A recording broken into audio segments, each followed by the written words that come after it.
Hello, everyone, and many thanks for joining this stream. News summary from Moscow.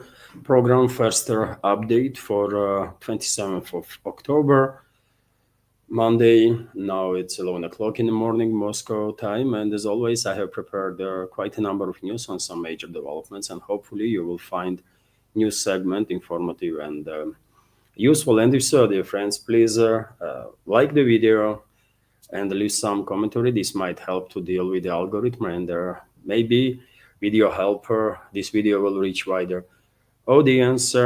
After news segment, as always, if there gonna be any super chat on Rumble or through Rumble or Rant feature, as Rant as it called there, of course I will react on it. Or if there are gonna be any questions or commentaries that you want to be highlighted through other support channels, PayPal, Boosty, and so on. Well, that's been said. Many thanks once again to all of you, especially for yesterday's record long stream.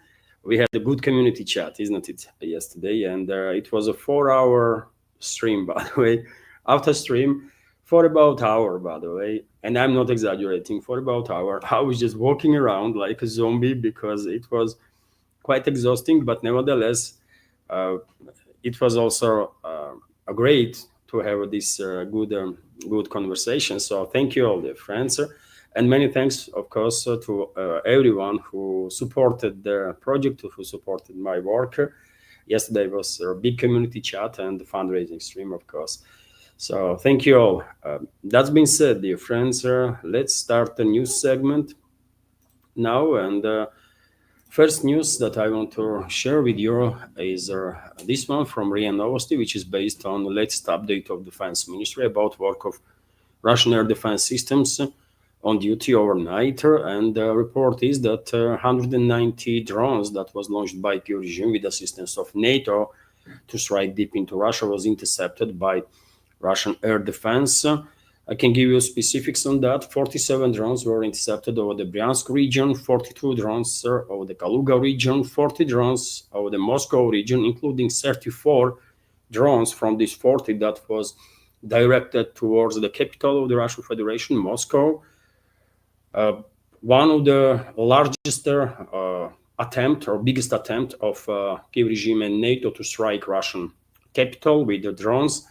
32 drones were intercepted over the Tula region, 10 over the Kursk, 7 over the Areola, 4 each over the Rostov and Voronezh region, 2 each over the Orenburg and Tambov regions, 1 each over the Belgorod, Lipetsk, and Samara regions.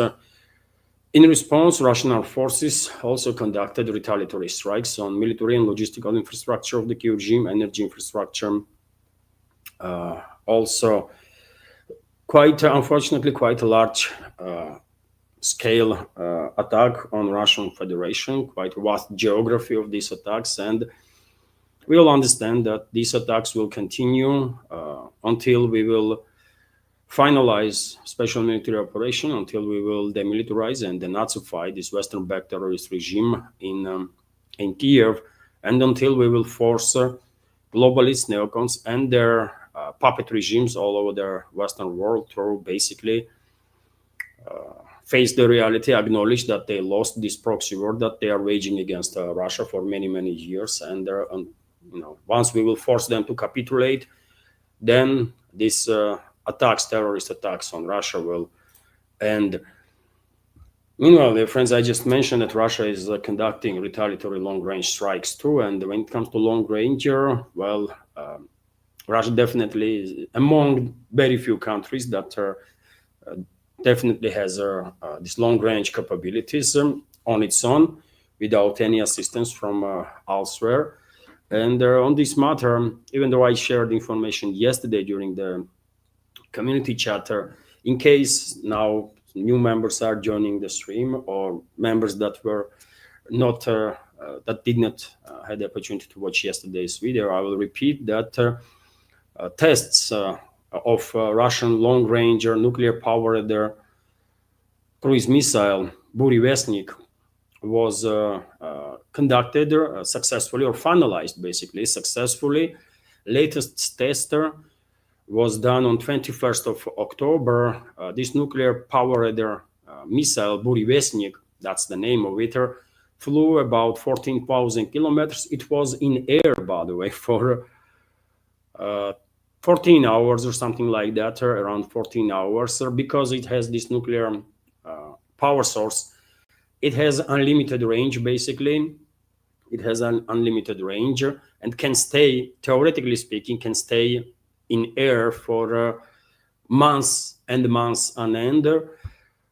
It's a global range missile, new weapon system, and information about it was shared yesterday when Russian President Vladimir Putin had a meeting with the leadership of Russian militaries, Russian Defense Ministry, and Russian president not just mentioned successful test of Burevestnik, but also hinted that successful tests of other advanced weapon systems is still continuous here in Russia. President did not elaborate what weapon systems, but something must be something quite impressive, right? Lately, we have heard about quite a number of advanced weapon systems that Russian military-industrial complex is working on, and some of them already being deployed to armed forces. Kinzhal missile, for example, hypersonic missile, Avangard hypersonic missile system. Burevestnik now is ready to be deployed to armed forces, to be adapted. Oreshnik, by the way, of course, quite impressive weapon system.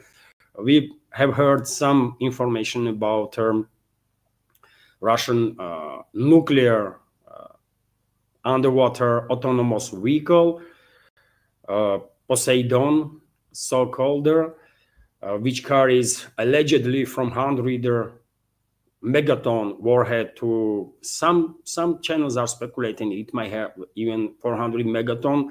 I doubt this, because 400 megaton is just too freaking much, right? Even 100 megaton is just enormous power, right? Biggest nuclear test that ever was conducted was in Novaya Zemlya nuclear polygon during the Cold War. Soviet Union conducted a tester of Tsar bomb, so-called, and that yield of that Tsar bomb was 57, 58 megatons, around that, and it was something extraordinary. And the Russian physicists, by the way, initially was thinking about building a weapon with 100 megaton. And they said, no, I mean, that is just too much, right? So that's why I'm a bit skeptical that Poseidon will have a 400 megaton warhead. But I mean, 100 megaton is also something that we can't even imagine, I guess. So successful tests of, and I guess similar ways are advanced or impressive weapon systems being still tested by Russian forces. And maybe before end of this year, maybe next year, we will get some information about it. Of course, main part gonna be classified, understandably so, but some information probably becomes available. So Burevestnik, tests of Burevestnik is finalized. This is only weapon system in the world right now, and ever, by the way, which has nuclear power source that gives this weapon unlimited range. Basically, it can fly from 25 meters above Earth, above surface, to 100 meters. So it's a low-flying cruise missile that can fly, as I already said, there months on end, reach any point on this planet and avoid air defenses. During the test flights, and Gerasimov, Valery Gerasimov, head of Russian General Staff, yesterday highlighted that during the tests, everything was checked, including ability of this nuclear-powered weapon, Burevestnik, to do some maneuvers in horizontal and vertical fields, right? And so something extraordinary here. President of US was asked about this test, dear friends. I don't know if he was informed, briefed about it, because tests took place on 21st. This final test took place on 21st of October. Potentially he was briefed about it, and I can give you some audio of his reaction. Let's listen to this audio for a sec.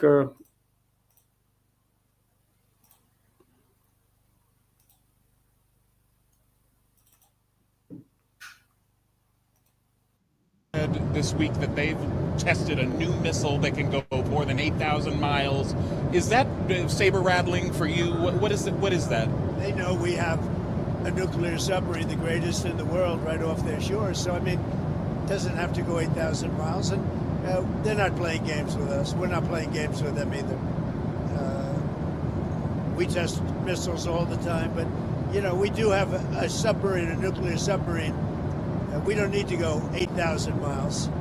And I don't think it's an appropriate thing for Putin to be saying either, by the way. He ought to get the war ended. A war that should have taken 1 week is now in its soon 4th year. That's what he ought to do instead of testing missiles. Well, you can see there, dear friends, Trump is not really honest. He said, well, they don't play games with us, we don't play games with them. Is he sure about it? Last time I checked, US was a leading country in the anti-Russian coalition and leading country in this proxy war that West is waging against Russia. So what he's talking about there, I don't know. And the journalist itself, or reporter who asked the question, also so poorly informed, isn't it? That journalist said Russia tested missile with 8,000-kilometer range, which is factually inaccurate. Burevestnik has unlimited range. Burevestnik has unlimited range. What that so-called journalist is talking about, man, I don't know. They cannot even translate statements of Russian officials. Valery Gerasimov yesterday said quite clearly some of the information, including that during the test flights, this Burevestnik flew 14,000 kilometers, right? So what 8,000, from where this number came from, I don't know. And also, Trump there is hinting that, well, American submarines are offshore of Russia somewhere. As if this is something extraordinary. Both US and Russia at any given point have at least several nuclear submarines armed with intercontinental ballistic missiles on operational duty.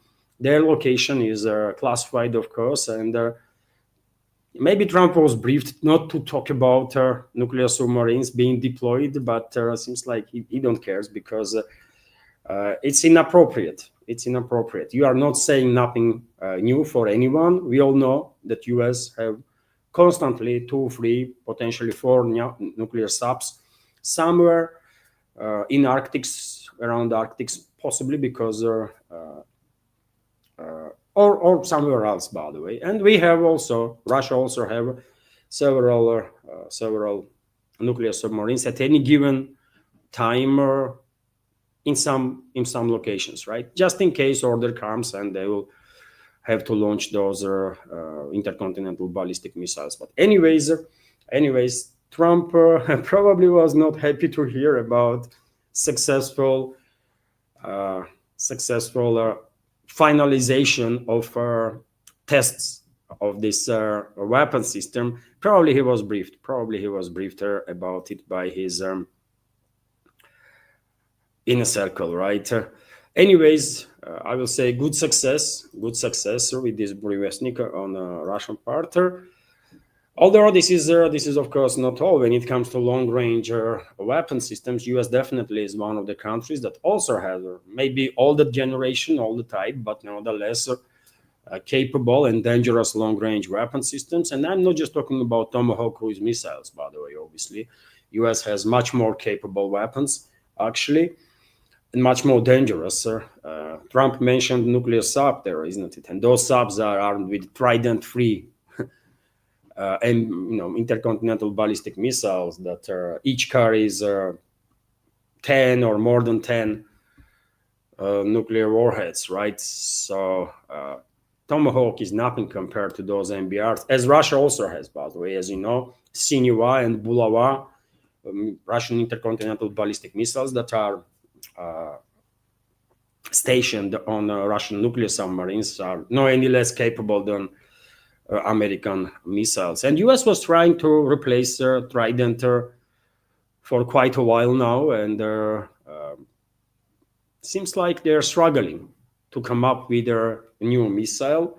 But anyways, fact of the matter is that US has quite a lot of long-range capabilities, and Russian president a few days ago stated that if there are going to be long-range strikes on Russia with Tomahawk or with any other long-range missile system, Moscow's reaction, Russia's response will be overwhelming. And the press spokesman of the Russian president, Dmitry Peskov, was asked about it also, and he basically repeated what Russian president says. The missiles Kiev boasts about, and Zelensky is constantly talking about how they're gonna strike all over the Russia with long-range weapons, and how soon they're gonna get more weapons from the West, long-range weapons included, and how they themselves are capable of doing some stuff.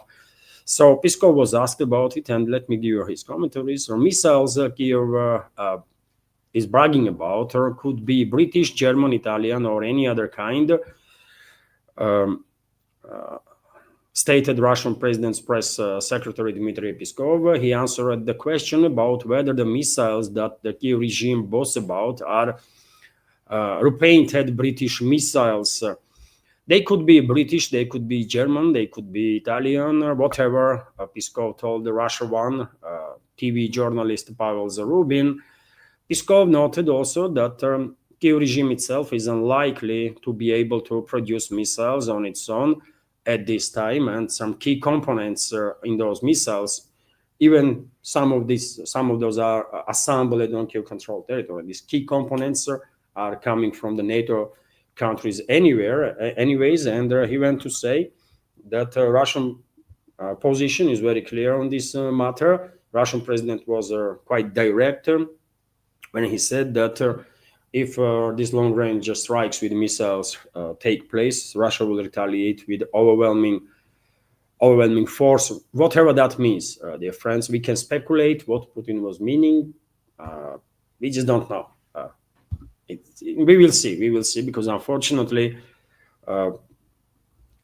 there is no reasons to believe that Western elites, globalists, neocons, and their allies will listen to Russian warnings and will decide to no longer escalate with Russia and to no longer go ahead with the next phase of escalation. Unfortunately, they will escalate further, and at that point, we will find out what Putin meant with this overwhelming response. But Zelensky, maybe surprisingly for some, meanwhile, is if a couple of days ago he was bragging about striking all over the Russia, yesterday he began whining about absence of money and some issues with long-range weapons. So the production of the Ukraine's long-range Flamingo missile has encountered both technical setbacks and financing delays. Ukrainian leader Vladimir Zelensky has stated, according to RT, adding that the procurement order would be ready in several weeks. Zelensky first announced that the development of the Flamingo was underway in August, touting it's Ukraine's first domestically produced long-range cruise missile, which he claimed has a range up to 3,000 kilometers. And different. This Flamingo is basically not even copycat. It's a British missile, but it's a missile that was, according to reports, was developed by UK military-industrial complex, in some sense, together with the military-industrial complex of United Arab Emirates, right? But mainly, this is British product, right? This missile, they give all the documentation for this missile to Kiev regime and tell them, build it if you can. Kiev regime cannot build it, and that's why reports are coming in that in UK, by the way, number of enterprises in military-industrial complex are engaged now in production of these missiles. Reports were that in Denmark, facilities are planned to produce certain components for this missile, including fuel, right? So it's NATO weapon system. Which way you're gonna look at it? It's a NATO weapon system, and that's why Zarubin asked basically Peskov that this missile gonna be a British one, just painted as a built by Kiev regime, and Peskov said, you know what, we don't care. It's painted as a Ukrainian so-called, or British, or French, or Italian, or German, or whatever. Russian president was clear: long-range attacks happened. We will retaliate overwhelmingly. Period. We can hope that West will not go ahead with the next waves of escalation, but unfortunately, there is very little chance, if any, that they will listen to Russian warnings. They did not until now, and why would they begin listening from now on? And you tell me the difference. To continue, RIA Novosti is reporting that, well, yesterday during that meeting with the Russian president, Valery Gerasimov also shared quite a lot of important news, important information. I spoke about it during yesterday's live stream, but in case some members of community that will watch this video missed that yesterday's live stream, I will repeat, if I may, that Russian armed forces finalized basically encirclement of Kiev regime's grouping of forces in Krasnoarmeysk Dimitrov agglomeration, which is Pokrovsk-Mirnograd agglomeration, dear friends. You know, many towns and cities have two names. There is one name that was given by Kiev regime, another name that is a Russian name. Hopefully, map will work good enough, and notebook, by the way, would not crash. Let's try. I want to show you on the map, dear friends, these areas that I'm talking about. So this is Pokrovsk-Mirnograd, of course. Well, map don't want to work properly. So this is Pokrovsk-Mirnograd agglomeration, where approximately 5,500 military personnel of Kiev regime is being trapped. Earlier, there was reports that Russian militaries issued a warning for Kiev regime's forces in this area to lay down arms and surrender. And the Russian president yesterday, during their meeting with the commanders of the Russian armed forces, once again reiterated that POWs, Kiev regime's forces, should be given opportunity to surrender and should be treated as it is the case, mainly, always, by the way. There might be some instances when something is happening, but generally speaking, that's the order of president, right? All POWs to be treated according to Geneva Convention, and that's exactly how it's happening, right? And unfortunately, Kiev regime garrison in Pokrovsk-Mirnograd area did not receive order from a Kiev regime to withdraw, did not receive authorization to lay down arms and surrender. Local commanders of Kiev regime's units were not bold enough to risk repercussions from Kiev regime, but to save their military personnel, their comrades, and contact Russian side and arrange safe surrender. Few people did surrender from Kiev regime garrison, but majority did not. And so in next days, we're going to see most likely some fierce fighting in Pokrovsk-Mirnograd agglomeration area. And I guess it will not take too long, by the way, before entire grouping of forces of Kiev regime will be neutralized there. And also, Valery Gerasimov yesterday shared information about successes of Russian armed forces in Kupiansk direction, where another 5,000 troops of Kiev regime, approximately 5,000 troops of Kiev regime, are encircled in the vicinity of the city. Yet again, Russian side offered their Kiev regime's forces to lay down arms and surrender. Some might listen, some might not, but yet again, we are only talking about several days, max several weeks, and as Pokrovsk-Mirnograd and cities and surrounding villages, Kupiansk in the Kharkov region also will be fully liberated. And when it comes to this direction, yesterday we received reports, and there are video confirmations that are circulating on the internet about further progress of the Russian armed forces in Kurilovka settlement. Half of this village was under Russian control. Maybe by now, entire settlement of Kurilovka is in Russian control now, and settlement is located on southern eastern flank of Kupiansk itself. So 5,500 approximately troops of Kiev regime are encircled in Pokrovsk, Mirnograd, another 5,000 in Kupiansk area. Russian troops, by the way, are advancing in Konstantinovka area, and battles are taking place inside the city itself. Mappers already are acknowledging this progress of the Russian armed forces, and certain districts in Konstantinovka are already colored in as a gray zone, which means a Russian presence there. And also yesterday, Gerasimov, head of Russian General Staff, shared information with the president that Volchansk city in the northern part of Kharkov region, more than 70% of the city is under Russian control, and progress continues.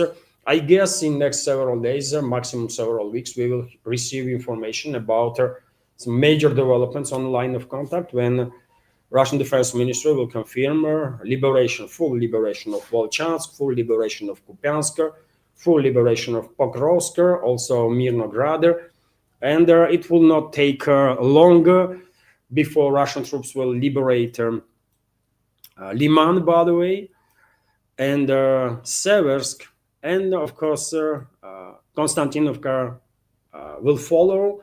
And after that, there is only Kramatorsk-Slavyansk agglomeration as a major strongholds that Kiev regime will have left, right? And once Russian troops liberate Kramatorsk and Slavyansk and surrounding settlements, we can say at that point that basically DPR is completely liberated. And dear friends, a number of sources are reporting now about further progress of the Russian forces on the ground in Zaporozhye and Dnipropetrovsk region. When it comes to Zaporozhye, according to reports, Russian troops established control over the Novonikolaevka settlement, over the Privolne settlement. I did predict it, isn't it, if you remember, that Russian troops will establish control over this line of settlements here in next several days. That's exactly what is happening. And in Dnipropetrovsk region, Yegorovka settlement is under Russian control. Defense Ministry did not yet confirm this information, but I expect either today or tomorrow we will receive this official confirmation of this progress on the ground. My apologies that map is not working well enough, not opening. But hopefully this map was at least partially useful, just to show you geography of the area that we are talking about. And before I continue, dear friends, let me take a minute of a break and highlight that this media, especially for potential new members of community, that this independent media project from Russia is completely subscriber funded. That is exists as long as I have community support and your support. That is, and if you like my work, if you want and can help me to maintain this project, and with your help, sometime in the future, maybe even further develop, you can provide assistance through several means. You can donate to this project through PayPal or Boosty platforms. Links are on this video in description box and in the pinned comment. You can subscribe to my page on Patreon or Boosty, by the way.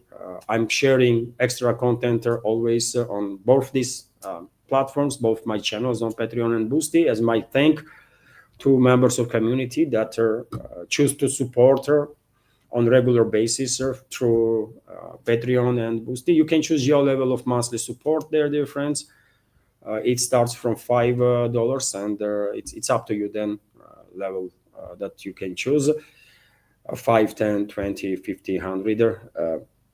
I used to have two members of community. There was 2 members of community on Patreon a long time ago, by the way. Now that was supporting with $100 a month, $100 subscribers, 2 members, and very grateful for their support. Obviously, they supported as long as they could, and now there are no supporters like that. No supporters that are helping with the no $50 subscribers, just 5, 10, and that's great, by the way. Obviously, because when one member of community no longer able to support you and leaves the community, there is no fluctuation in financial terms. I mean, not a great fluctuation in financial terms for this project, so project can survive. So yes, you can choose your level of support there on Patreon and Boosty, and many thanks to everyone who supported and continues to support. And there is crypto option also, and yes, Kings is commenting right now on chat. Rich subscribers, those who are supporting with $100. Yes, I mean you have to be rich to be able to support independent media project with $100 a month. You have to be very rich, I will say, right? So yes, that's true. So yes, there is a crypto option too, by the way, under this video in description box and in the pinned comment. And during the live streams, you can use super chat feature on Rumble. I'm streaming always on YouTube and Rumble simultaneously, and you can use that super chat feature or rant feature on Rumble to highlight any question or topic and donate to the project. And also you can become premium subscriber on Rumble. So there is quite options really to support this project. Unfortunately, I was asked so many times why I don't have a buy me coffee and this and that, because they're using, I used to have buy me coffee, by the way. They blocked my page like 2 years ago or something, a year and a half ago by now. Maybe since then they even lifted their block on me, and their explanation was that they are blocking my page because I'm from Russia. They literally write down this. I have a letter from them, and they are blocking my channel because I'm from Russia, by the way, which is insane, right? But it is what it is, man. Maybe they lifted this ban. Maybe they have some more adequate administration now, right? But they are using Stripe to pull out the funds. Many the support platforms, including Buy Me a Coffee, are using Stripe payment system, Stripe system, and I don't have it. There is no Stripe in Georgia to make a Stripe there and use it. So therefore, I just don't have this Buy Me a Coffee or any other platforms that sometimes members of community are telling me to do. Maybe Stripe will start working in Georgia, and in that case, I will have it too. I will make it. Or my relatives will do it and will help me with that. Anyways, dear friends, yet again, many thanks to everyone who supported and continues to support. And so let's continue with some other news. Now, I'm going to try to make this live stream a little shorter. After yesterday's 4 hours, but probably shorter live stream will be okay. And so I'm so grateful, dear friends, for yesterday's live stream. And members of my family were shocked, like 4 hours. I mean, really. And when I ended the live stream, there was still, by the way, at some point, there was 350 plus members on YouTube and 50 plus members on Rumble. And when I ended a live stream, there was still about 150 of us on YouTube and still 50 plus on Rumble. So thank you very much. Thanks to all of you, dear friends, for yesterday's this record that we made together. So let's continue with the other news now. And TASS News Agency is reporting, based on article in New York Times, that Ukraine could face heating outages and factory closures this winter due to energy crisis. And I did mention this topic yesterday, and I will just repeat now that hopefully people on the Kyiv-controlled territory, ordinary people that have nothing to do with this proxy war that West is waging against Russia, don't want to be part of it. Hopefully those people will use opportunity to go to Europe for a little while, because this winter most likely will be very severe. because Moscow has no option really but to take action against energy infrastructure, also against military, logistical, and energy infrastructure of the Kyiv regime, because this energy infrastructure is used to run their factories or all sorts of enterprises where parts of weapons being built, weapons being assembled, or weapons being restored, and so on. And it's a legit target, right? So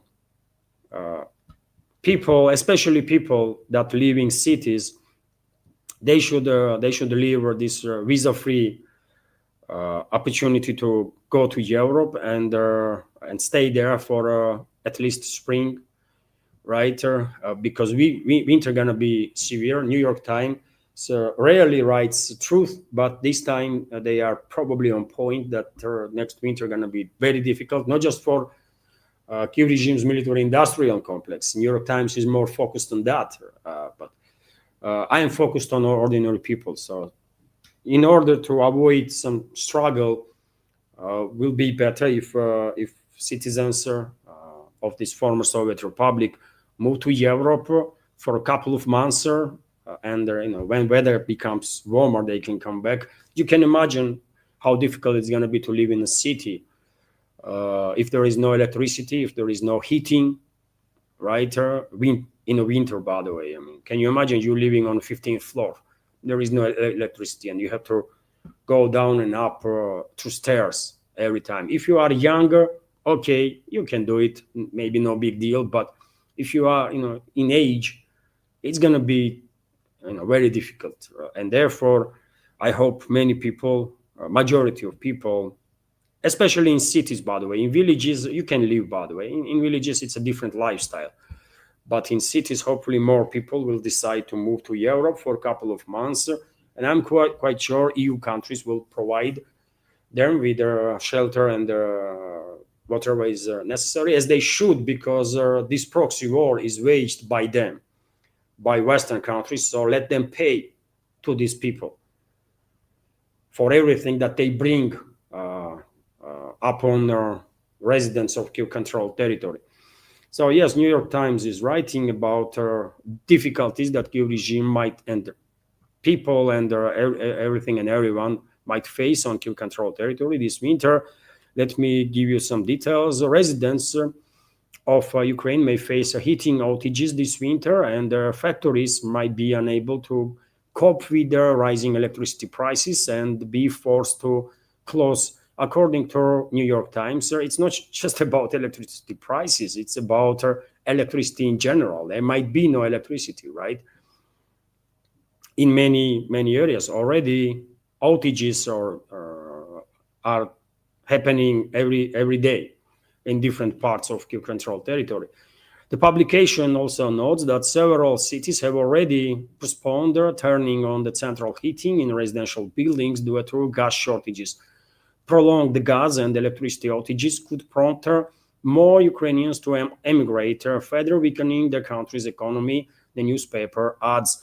In Ukraine, due to gas shortages and their damage to energy infrastructure, concerns are growing that their heating season will have to be delayed as long as possible. The Cabinet of Ministers has decided to shorten it by month. Heating will begin on November 1st and end on March 31st. Heating is typically provided from October 15 to April 15. Earlier, former Ukrainian Energy Minister Olga Buslavets warned that the upcoming heating season would be difficult for the country, and the coming winter would be the hardest of all previous ones. So, yet again, I don't care, of course, about military-industrial complex of the Kyiv regime. I don't care about Kyiv regime, anything related to that terrorists and the mass murderers. But when it comes to ordinary people that are basically hostages of Western-backed terrorist regime in Kyiv, those ordinary people should definitely go to Europe for a couple of months. And when weather is warm enough, they can go back to the cities they live. Villages, different story, of course, but cities, without electricity, without heating in a winter, cities is just gonna be impossible to stay in, very difficult. So that's been said, dear friends. let's continue with other news. And of course, topic of Russia-US relations or US escalation with Russia continues to make headlines all over the world, in Russia too. And we have more and more reports that US is working to impose more sanctions on Russian Federation, on Russian financial system, on Russian energy system, additional sanctions, and so on. Washington is not learning, by the way. Maybe they are forgetting that already 30,000 sanctions being imposed on Russia, and somehow we are managing to survive, right? So we can deal with another 100, 200, or a few thousand sanctions, obviously. And also, US is considering, according to Reuters, to follow European elites and to steal Russian frozen assets there, and use that asset to finance Kiev regime to prolong this proxy war. Trump was asked about it, and he avoided direct answer. He said that, well, Europeans are working on this matter and let them decide. He was addressing European elites, although yet again, maybe small in volume compared to Europe, but nevertheless, there is several dozen of billions of dollars of Russian assets that are frozen in the US, and Reuters reporting that Washington considers to steal these assets also. And they will, by the way, it's only a matter of time, and they will, of course, go ahead and steal it. And if you are wondering how Moscow will respond on that, according to different reports, there is a 200 to 300 billion, let's say, Western assets inside the Russia. And once West will steal Russian assets, Moscow most likely will confiscate Western assets in Russia and will use it to compensate Russian private citizens, Russian businesses, and central bank for lost assets in the West. Right? That seems logical, at least. Of course, Moscow will have to react some ways, right? If Russian assets are stolen in the West. So RT is also reporting that Putin's aide, Kirill Dmitriev, who was in US, by the way, for a 3-day trip, is coming back now. Probably he's already arrived in Russia. He posted some stuff while flying over London on his way back. So he I guess, is already in Russia. But before he left, he stated that he recommended basically to Trump's administration to don't turn into Biden's. And advice is good one. But no, they're not going to listen. They're not going to listen, of course.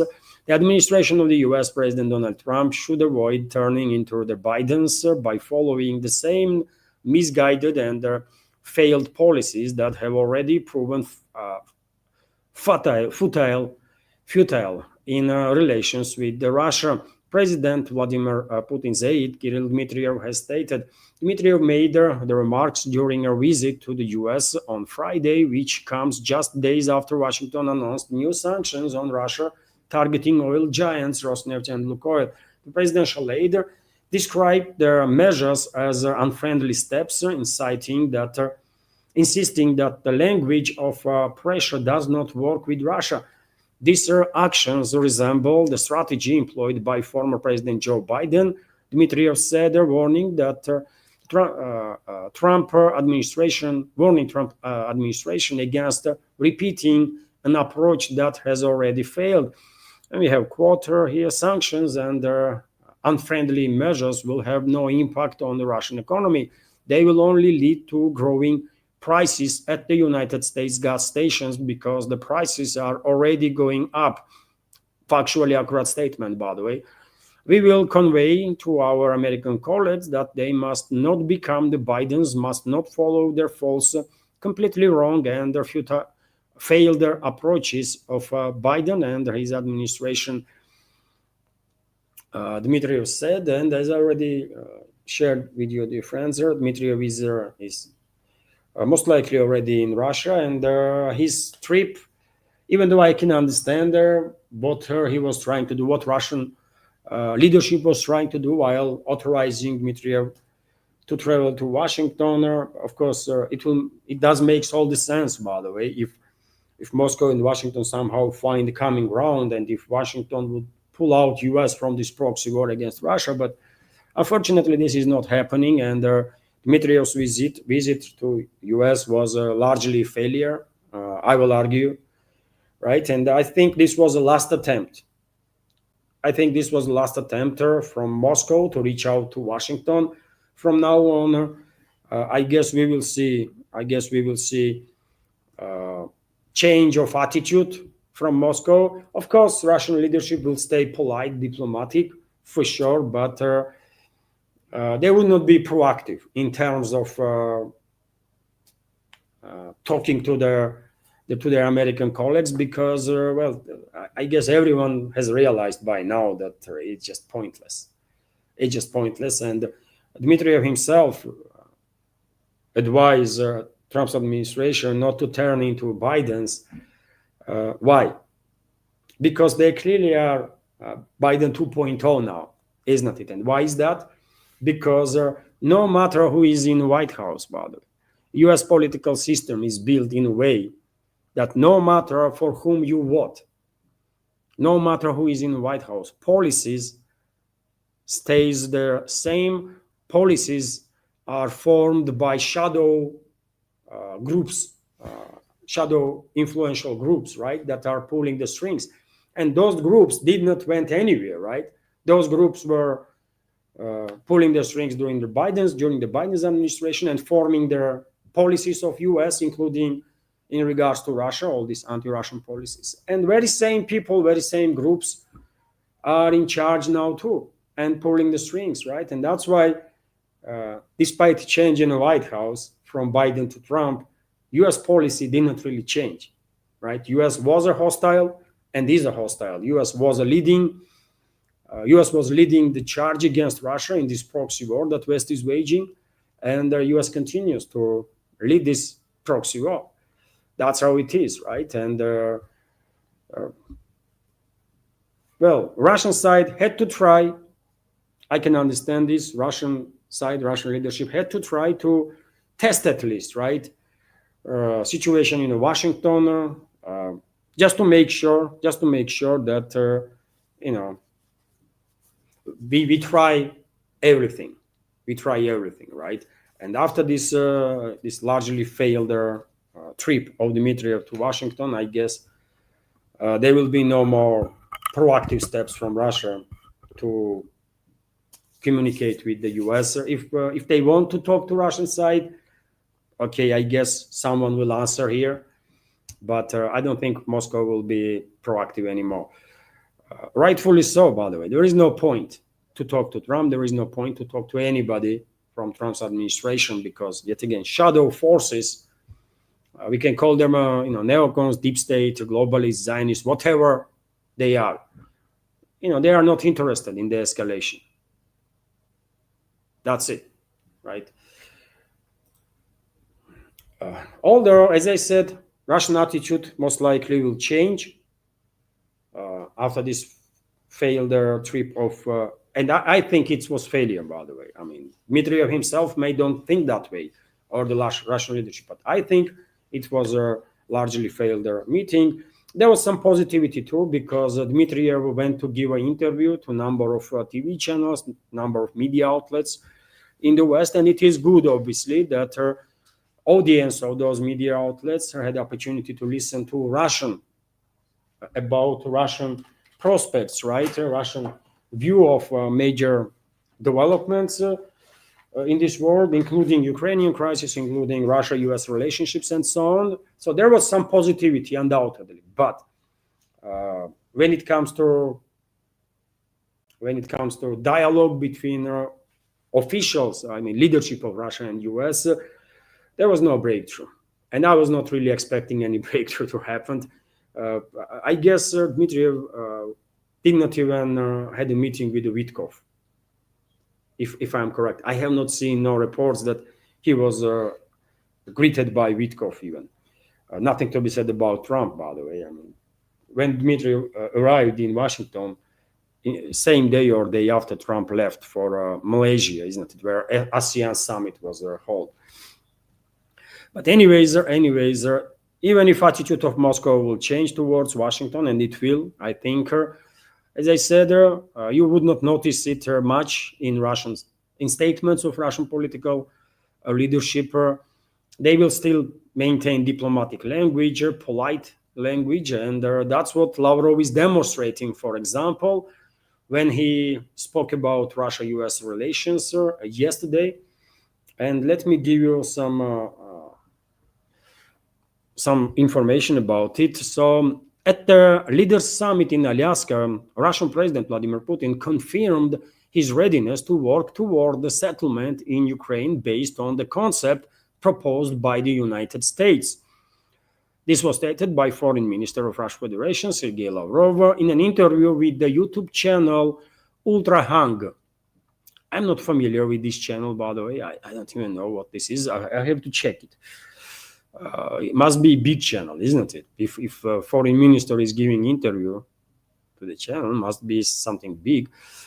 So in an interview with the YouTube channel Ultra Hang, he recalled that before the Alaska summit, U.S. Presidential Special Envoy Steven Witkoff brought proposals on Ukraine to Moscow, which were carefully studied here.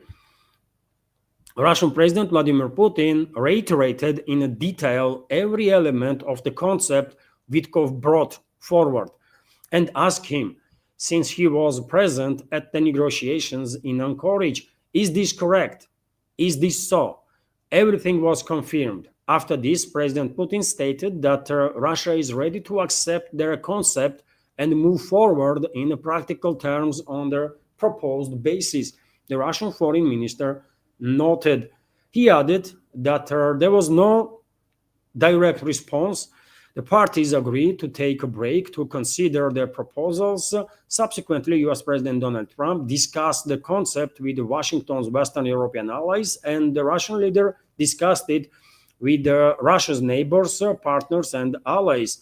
Lavrov noted in New York at the meeting in later September, I reminded the Secretary of State Marco Rubio of this sequence of events. He said, yes, we are still considering it. We are trying, we are interested. The minister explained during the meeting in Alaska on August 15, the president of Russia and the United States discussed ways to resolve the Ukrainian conflict. Both leaders described their meeting positively. You remember that. And this is not the first time Lavrov, some Russian high-ranking officials, including Lavrov in this particular case, are going back to Alaska summit, going back to Anchorage summit. Okay, we can understand why. Seems like some level of understanding was reached during the Anchorage summit, but since then, so many things changed, by the way, isn't it? Every time Putin and Trump have a conversation, Trump is acting like adequately for a day or two, right? And then either neocons, either globalists, or whomever are beginning to, brainwash Trump. And well, after a few days of, from Putin-Trump meeting, Trump's attitude, Trump's behavior, his statements are changing radically, right? We have seen this at least on several occasions by now, and we know this is factually accurate statement of mine, right? This Putin effect will only last a couple of days, and then Trump begins, acting crazy, saying crazy stuff, right? And this time around, he went as far as to impose additional sanctions on Russia, right? So therefore, I can understand why Russian leadership, including foreign ministries, is constantly, addressing that Anchorage summit. But for God's sake, man, forget about it. Forget about it, man. It was a waste of time in Anchorage. Let's face the reality. It was a waste of time. It has nothing that Trump says at that meeting has any meaning right now, because after that meeting, Trump, was worked on by globalists, neocons, and he changed his mind. Trump is not a decision maker. I guess Russian leadership is struggling because in Russia, president is a decision maker, by the way. I guess Russian elites are struggling to realize that in US it's not like that. US president is a freaking prostitute, man. US president is a freaking whore of neocons, globalists, Zionists, and whatever other groups of influences are pulling the strings there. Trump decides literally nothing. Everything he does, everything he says, which is then adopted, is a policies created by globalists, neocons, Zionists, and other groups of interests. Trump himself, by the way, is a freaking showman, man. He barely can name capitals of US states. I'm not sure he can name states themselves, right? So he is not a person that can come up with any policy whatsoever, man. Let's be clear on that. He has no brains for that. He's a freaking showman, right? That's it. That's his max. And that's why he was chosen by these groups of interests to put up the show, right? To disrupt the people, to disrupt the audience. While these influential forces will adopt whatever policies they want to be adopted. And we are observing that. This is exactly what is happening, right? But for whatever reason, Russian leadership seems like, at least some people in Russian leadership are struggling to believe that Trump is nobody. There is no matter what you have talked to with Trump, what he says, it does not matter. He's a freaking nobody, man. And if first conversation was not enough, second conversation, third conversation, for now, I guess they gained enough experience of communicating with Trump and his team to realize that yes, man, there is no point to talk to these guys because no matter what they say, policies always are different, actual policies, right? So I don't know. I mean, I don't know what have to happen to those people in Russian leadership to realize that you cannot take seriously Trump, man. You just cannot. Either Trump, either Rubio, or anyone else, man. Hexet, man, this freaking clown that being put in charge of defense ministry there, or War Department, or whatever the freaking name is of Pentagon now, right? So after Dmitriev's failed visit, failed in my opinion, visit to US, hopefully attitude of Moscow will change, and the Russian side will no longer waste time looking to find the common ground with the Trump administration, because it's a waste of time. It's pointless stuff to do, right? It will make more sense if Russian side then conducts direct talks, by the way, with the AIPAC, right? That will make more sense, by the way. If Russian side will conduct direct talks, or not necessarily openly, but if Russia will send someone to talk to AIPAC, talk to Mendelssohn clan, talk to, I don't know, military-industrial complex lobby in the US, talk to all sorts of neocons, right? That will make more sense, actually, because it's them that are decision makers, not the freaking Trump, man, right? So I don't know. We will see what is going to happen, but my hope is that we will no longer waste time in this attempts to find common ground with US. We cannot, until system is not changed in US, until Americans will not wake up and fight to reestablish control over their own country and their own destiny, until Americans will not demolish this criminal system that they have, criminal corrupt system that they have in the country, until Americans themselves will not turn this failed empire USA that we know into actual republic USA as it's supposed to be and as it was created by founder fathers of this country. Until that moment, There is no point, man. There is no point to waste time talking to representatives of US, man, or US elites, let's say, right? Because these are criminals, man. That's it. RT is reporting also that UK military chiefs back nuclear sharing pact with Germany. So British military chiefs have backed the idea of a new security agreement with Germany that could involve the sharing nuclear weapons, according to a report by The Telegraph published on Saturday. Senior leaders, including a former chief of defense staff and former NATO secretary general, have reportedly urged London to begin talks with Berlin, citing their alleged critical threat posed by Russia and growing concerns that the US could scale back its role in Europe.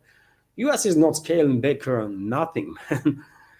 And there is no Russian threat to European NATO member states. It's European NATO member states that are threat to Russia. It's the other way around, actually.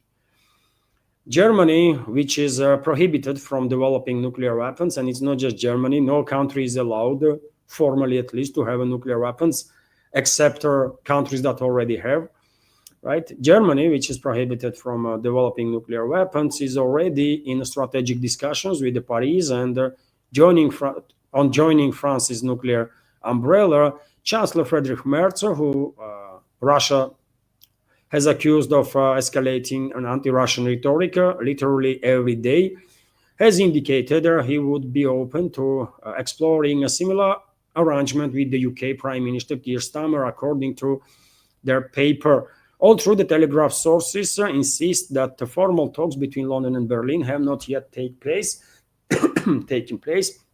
Several defense officials spoke in favor of the arrangement. It's right and proper and should have happened a long time ago. Lord Robertson, a former NATO Secretary General, said, as quoted by their outlet, if Russia continues to deploy nuclear rhetoric, it's going to force some decisions to be made inside Europe as a whole, he added. And you know what? Let them do whatever they want, by the way.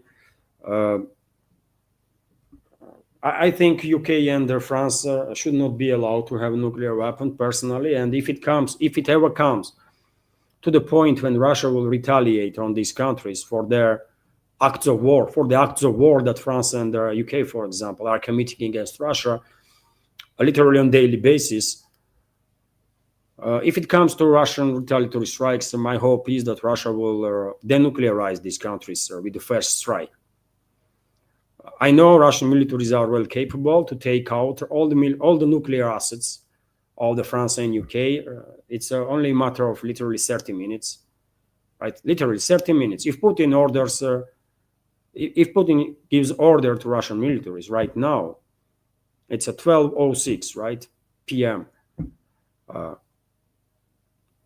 It will take 30 minutes, right? And 12:36. Neither France, neither UK will have nuclear arsenals and nuclear capabilities. That's how it is, man. It's a factual, right? And so if West will continue to escalate with Russia, so much so that Moscow will one day actually retaliate, I hope we will take out nuclear capabilities of France and UK. These countries are led by terrorists, mass murderers, genocidal maniacs, and we just cannot trust these regimes there in France and UK to be nuclear capable. We just cannot allow this to continue, man. Yet again, personal opinion, right? Otherwise, I mean, between each other, they can talk about any shit they want, right? RT is reporting also that, well, I mentioned yesterday statements of Polish Prime Minister Donald Tusk, who said that Zelensky told him that Kyiv regime will continue to fight for another 2-3 years. Vladimir Zelensky expects Ukraine to be able to fight Russia for up to 3 more years. Polish Prime Minister Donald Tusk has told the Sunday Times. The Ukrainian leaders reported the remark came as the EU looks for a new ways to fund Kyiv, eyeing Russia's frozen central bank assets as an option. And as I mentioned yesterday, dear friends, these 2 years, this 2-year time frame that is constantly is being highlighted in the West by Western so-called or NATO so-called elites. I think this is related to these rearmament programs that are being adopted by European NATO member states. This accelerated their militarization process, and I think some of those so-called elites, by the way, are so distant from the reality that they actually think that in 2028, 2029, they will be in a position to directly fight Russia. That's what they think, right? And there are some of the rest, and in some cases, some officials, by the way, in the West already stated, isn't it, that they expect a direct war with Russia to happen in 2029, 2028, 2030 max, right? They already are making statements about it. They are not even hiding their intent. Of course, Europe would not be able to fight Russia, neither in 2-3 years' time, neither ever, by the way. We will eat them alive, right? Without US, Europe is not military force whatsoever. Not for Russia, by the way. We will obliterate them, literally. But I know this. Well-informed people know this, right? But European elites don't know this. They think they can actually build up armies or build up a military-industrial complex in just a couple of years' time on such a level that they'd be able to not just fight Russia, but defeat Russia. And as you know, globalists and globalists control these puppet regimes all over the Europe are dreaming about strategical defeat of Russia, and they are not hiding this either, right? So therefore, Europeans better wake up, man. European societies better wake up. I have said this so many times, isn't it? On so many occasions, but really, European society should really wake up until it's not too late, because I have doubts that Kyiv regime will be able to prolong this war or withstand this war for another 2-3 years' time, no matter how much money or weapons they will receive. They will not be able to do so because of the lack of manpower. Even if they will mobilize youth now from 18 to 25, they will not be able to last for another 3 years. No way, right? Maximum Kyiv regime can last before end of 2026, I think, and that's it, right? But nevertheless, or in this particular case, I'm talking about NATO's EU member states. If elites there, if so-called elites there, ruling class, is actually believes, and it seems like they do, that in 2, 3, 4 years' time they can build up military and military-industrial capabilities on such a scale that they can fight Russia and defeat Russia, then, which is nonsense even to think about, right? Because Russia is a country with most nuclear weapons, more than US, more than anyone else, right? But tell this to European elites, man. And if they think they can defeat Russia, they might actually provoke war, man. They might actually provoke direct war with Russia. In 2 years' time, in 3 years' time, 4 years' time, tomorrow, they might provoke this war. And we don't want it here in Russia. And I don't think our ordinary citizens in Europe are dreaming about war with Russia either. Right? They just don't think about risks. That's how it is. They live their comfortable life. They don't give a damn, man, what is going on somewhere in Ukraine, somewhere in Russia, what their politicians are saying or doing. Seems like majority in the West, in Europe there, that just don't think about this stuff. And they should. They should, because tomorrow missiles might start flying, actually. And not necessarily with their conventional warheads only. And at that point, it's just too freaking late. Isn't it? But this is dangerous stuff, man. Every now and then we are hearing these statements that, well, 2-3 years, 2028, 2029, they're going to be war with Russia, this and that. This is very dangerous stuff, but I don't understand why European societies are paying no attention to this, man. This is very dangerous stuff. But meanwhile, these extremely emboldened so-called elites in the West, even in these Baltic Chihuahua quasi-states, by the way, are on daily basis looking for ways to further escalate with Russia, right? And Lithuanian leadership is coming up with the idea now to block, to introduce some at least partial blockade of the Kaliningrad region. Let me give you, which is act of war, by the way.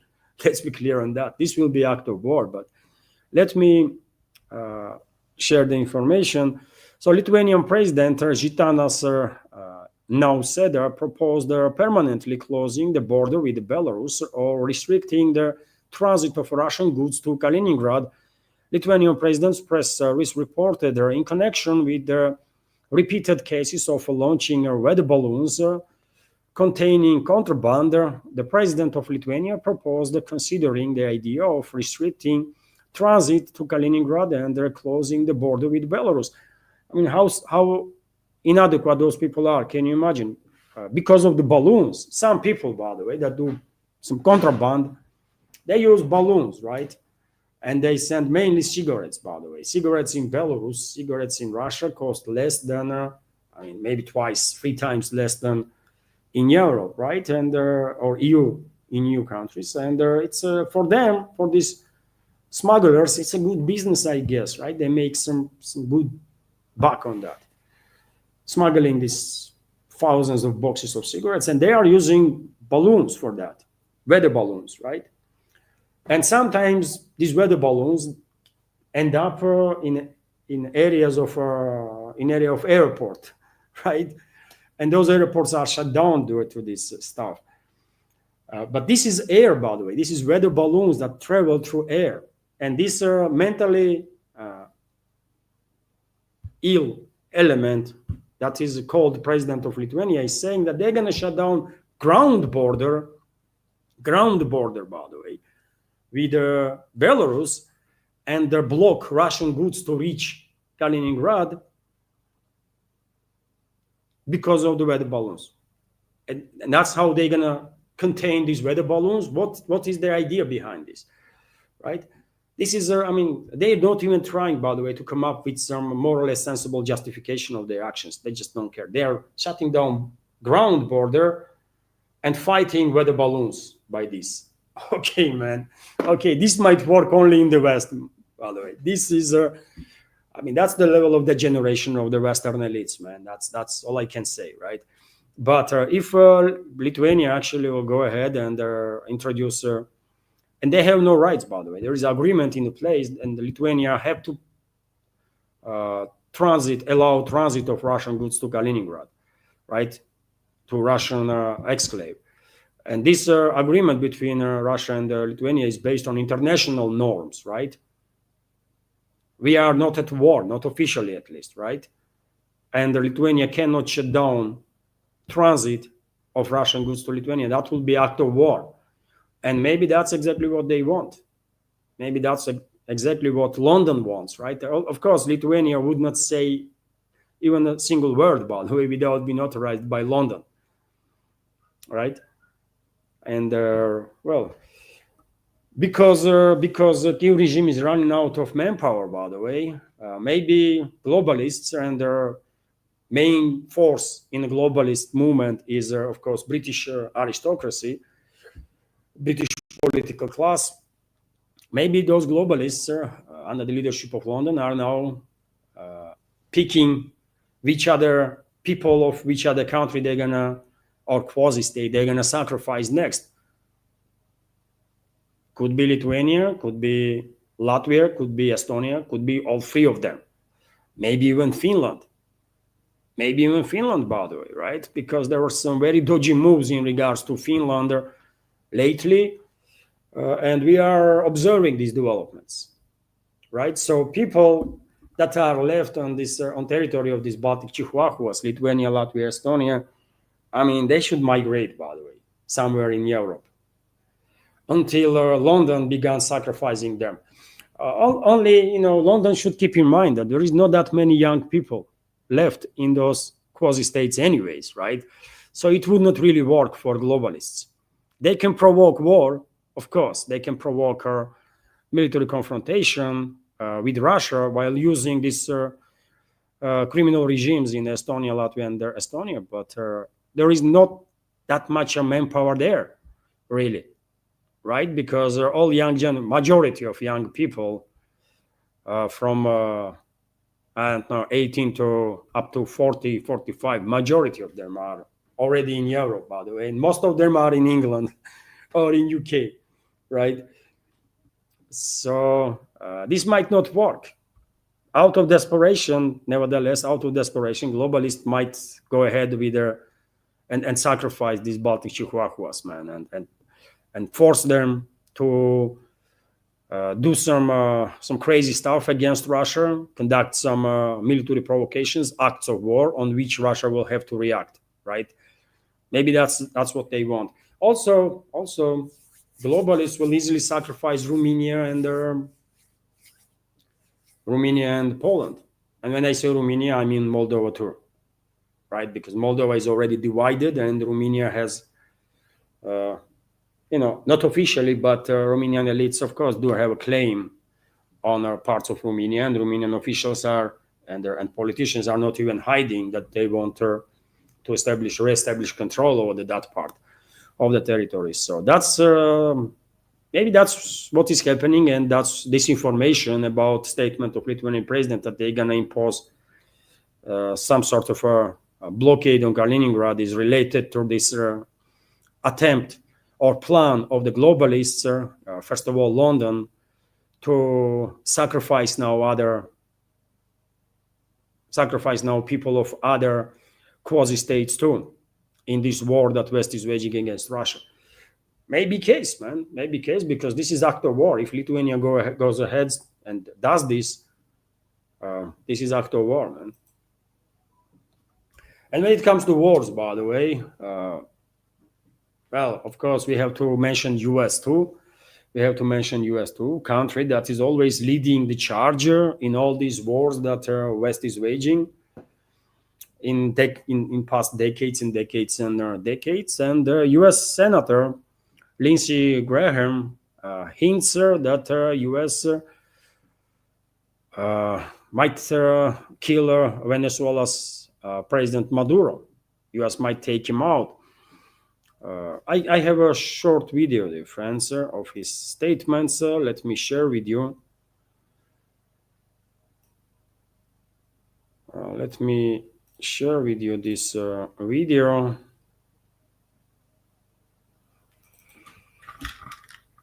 So that's what. Fighting also involved ground troops. You said time for Maduro to go. Yeah. That sounds a lot like regime change. Are you talking about troops on the ground? I'll let the president speak to that. I'm talking about a briefing that would expand military operations potentially from the sea to the land. It is time for Maduro to go. It was time for Ortega to go. The Monroe Doctrine has been robustly applied by President Trump. So these military assets are moving forward to deal with a country that's got blood on its hands when it comes to Americans by flooding our country with drugs from Venezuela and Colombia. So I hope Maduro would leave peacefully, but I don't think he's going to stay around much longer. I think President Trump is tired of Venezuela being used as a staging platform to pause. So, I mean, what can I say to you, friends? US is up to its old tricks, isn't it? And we all understand it's only a matter of time, and US will attack Venezuela. There will be decapitation strike on Venezuela.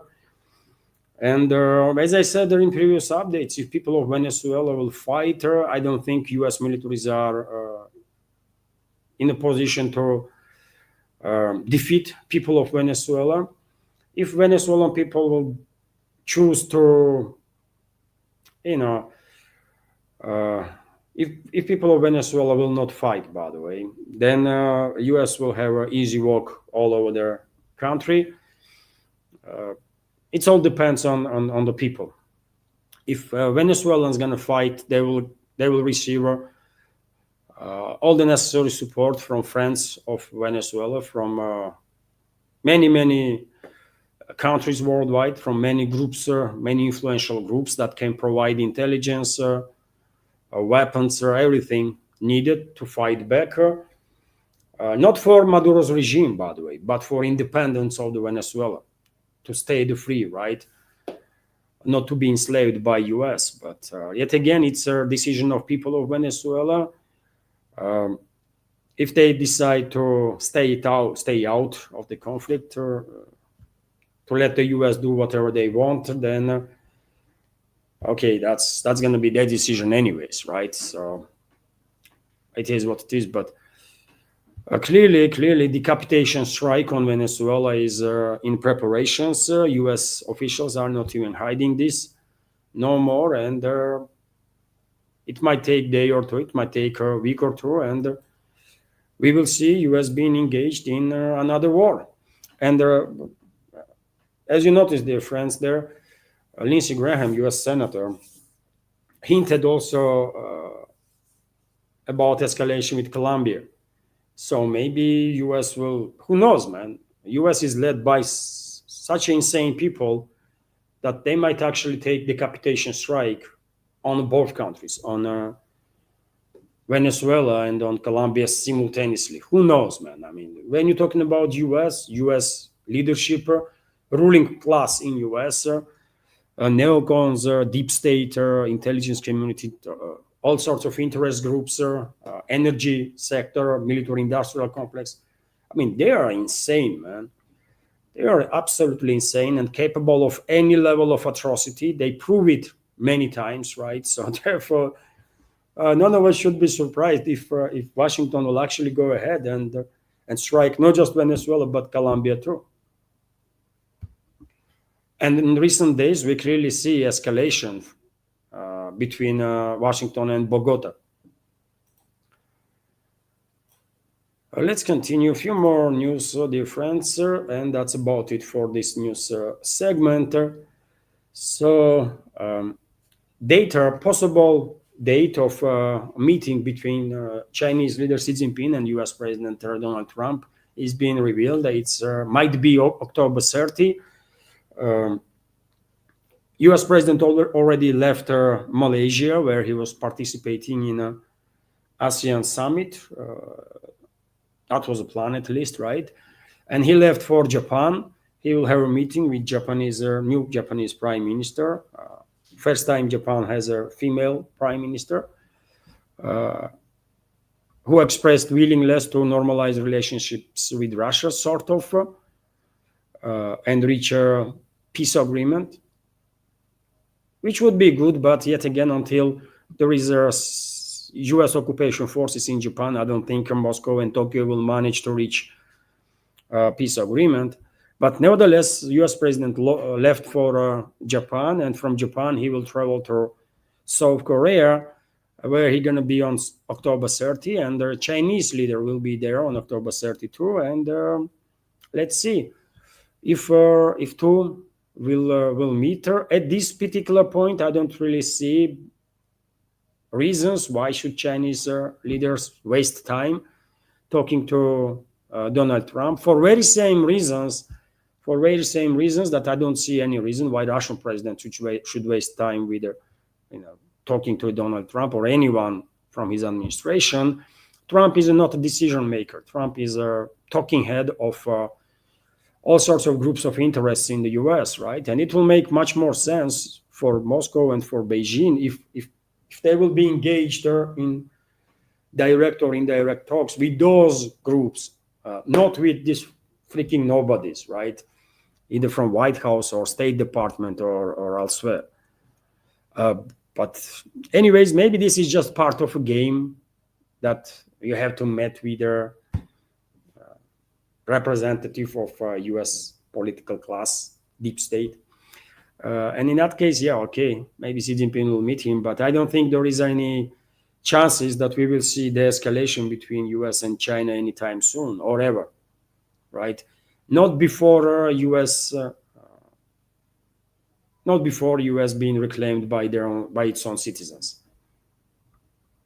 Because until military-industrial complex, deep state, intelligence community, until neocons are in charge, and their allies, by the way, there's going to be no de-escalation with nobody, right? All they want is wars, more domination, more weapons to be sold, more oil and more minerals and more everything, right? That's how they are operating since forever at this point, right? But we will see. Today is 27th, so we will see if there's going to be any meeting between Trump and Xi Jinping and what will come out of it. I don't think anything will come out of it. And Treasury Secretary, meanwhile, Treasury Secretary of US continues to blackmail his attempts to blackmail China. He's mentioning 100% tariffs that US might introduce on China if Beijing will not listen and not obey orders and that kind of nonsense, by the way. Okay, let's find out. I don't think US is in a position to blackmail China or to terrorize China. It's exactly the other way around, actually. China is in much stronger position than US is, but anyways, let's see, by the way. And before this potential meeting between Trump and Xi Jinping that might take place on 30th of October, Head of State Department of US, Marco Rubio, also make statement to strike on China that US does not intend to give up support for Taiwan in exchange for a trade deal with China or anything else. And okay, by the way, okay, China is listening and they're probably realizing that, you know what, there is no point to talk to these clowns, man, because it is not. In China, by the way, Xi Jinping is a decision maker. In Russia, by the way, President of Russia, Putin, is a decision maker. In US, President Trump is not a decision maker. He is just a freaking talking head, man. So it's a huge difference, isn't it? It's a massive difference. And to waste time to and talk to Trump, even have a meeting with him, just for political some games and the protocol. I mean,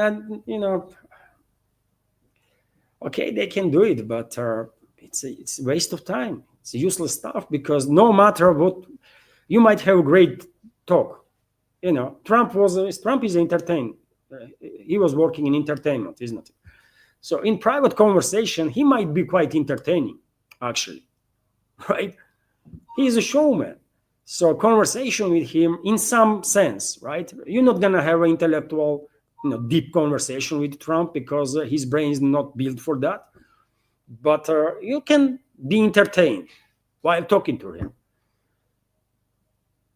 But and you might even come up with some ideas that, oh, that would be great. Let's do this, let's do that. But there is no way, by the way, Trump can follow up with the policies on anything that he will say, well, let's do this. He will not follow up because decision makers are other people in the US, right? Not Trump himself. That's why I'm saying it's a freaking waste of time. But, anyways, while US State Department was, playing with the muscles there, that they're not going to give up on Taiwan and this and that, probably Pentagon also tried to bring some muscles in the conversation, and there was some military exercises in South China Sea conducted by US aircraft carrier strike group of Nimitz, and it didn't went well for the US. They lost two aircrafts, by the way, one helicopter and one fighter jet. So US Navy aircraft lost in South China Sea. 2 US Navy aircraft from the carrier USS Nimitz went down in the South China Sea on Sunday. This happened yesterday, by the way, in separate incidents, only minutes apart. The first crash involved an MH-60R Seahawk helicopter that you see on top of these pictures, by the way, these two pictures. This is the helicopter. This is the helicopter that we are talking about, type of the helicopter. And pilots were rescued, by the way. Crew of this helicopter was rescued. And little after this helicopter crash, a US FA-18 Super Hornet was also went down. and pilots managed to eject and they were rescued through. So there was no casualties. But US lost 2 aircraft, 1 helicopter and 1 fighter jet, as a result of this attempt to play with the muscles, by the way, and to show China something. I don't know what they were thinking that they're gonna show to China, man. All it takes literally 1 Chinese missile, DF-17, for example. 1 missile, 1 DF-17. And there is no aircraft carrier left and no support vessels left. Nothing is left, right? And DF-17 does not even, warhead of DF-17, it don't even have to hit any of these vessels. It can explode like miles away and still will obliterate this strike group. Anyways, right? So not impressive, man. No. But yet again, seems like U.S. political class is stuck in 70s, 80s, and are constantly acting like they are part of some freaking movie, man. And this is not a movie. This is real life, and those actions have consequences. Anyways, dear friends, I will end a new segment on that. Hopefully you did find it informative and useful. And if so, please like the video if you have not yet. This might help to reach wider audience potentially on both platforms, dear friends, on YouTube and Rumble. And leave some commentary, yes, sir. And because there was no super chat, by the way, on Rumble, I will end live stream now. There was no super chat on Rumble. There was no questions or comments from other support platforms. So I will end the stream on that term. And I will just remind you, dear friends, that this evening, approximately 7 p.m., I will most likely launch second live stream, and I will try to build an interesting news segment for you for that time. Okay, this is it for now. Have a wonderful day and take care.